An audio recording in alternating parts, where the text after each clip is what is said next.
Welcome back to my channel, guys. It's time for another anime first impression video.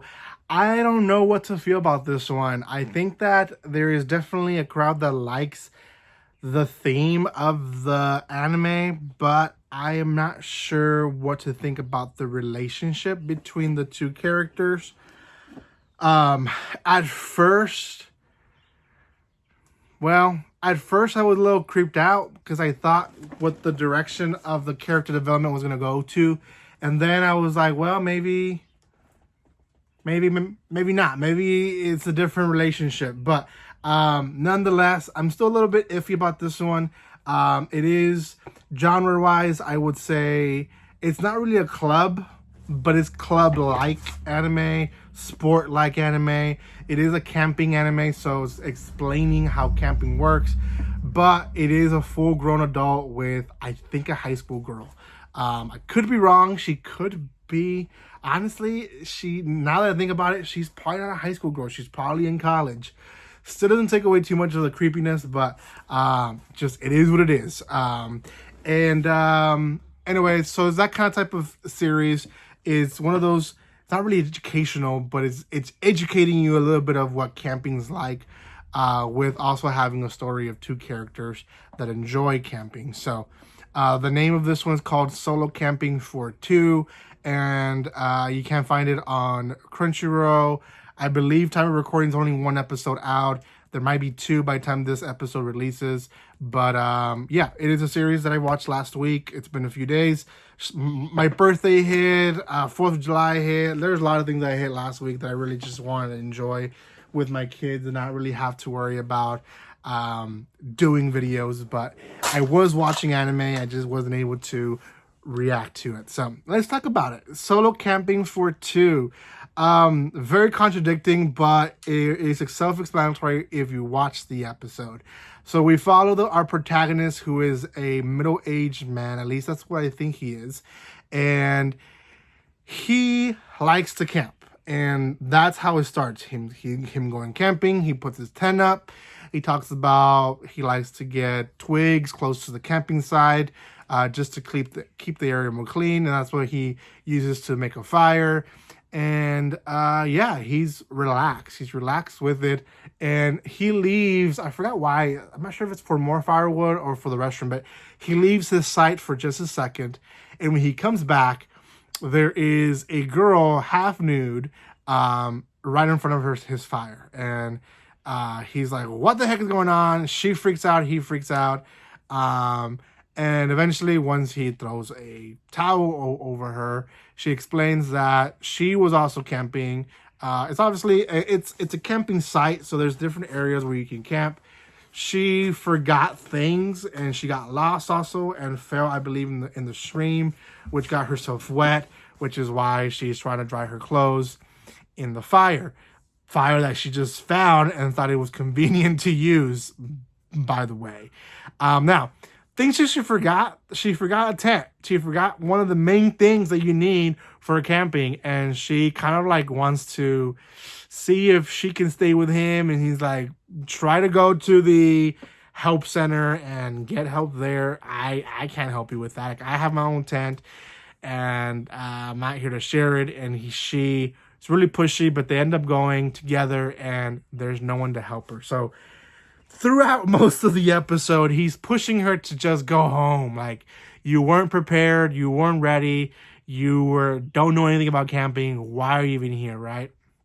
And essentially, through the conversations, we get a little bit of feel of both characters. Now, she cooks a meal for him, delicious meal. She tells him that basically she loves to cook, and she was excited about the cooking part, essentially, of camping, and how there's different flavors because of how you cook the food and what you can do in an open flame fire. And she was excited about the food that she was going to make so much that she forgot to pack anything else.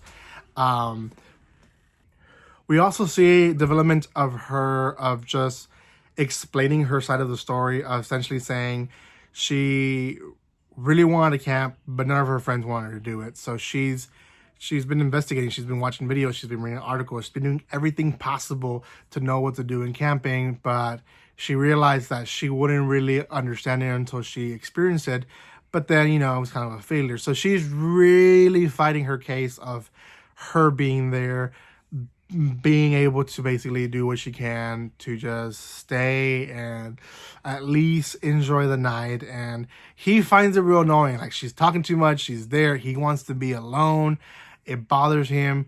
But it turns out that he allows her to stay. He allows her to stay. He ends up sleeping in his chair outside, which he freezes to death because most campsites in Japan apparently are up in hills or in mountains.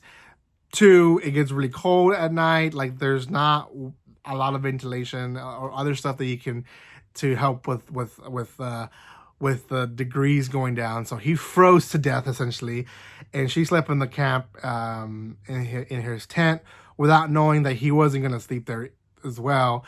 And in the morning, she decides to cook for him another meal. Now, he, through the smells and the food, he remembers his dad basically taking him when he was a kid and learning the awesomeness of, having someone to cook for him and all that.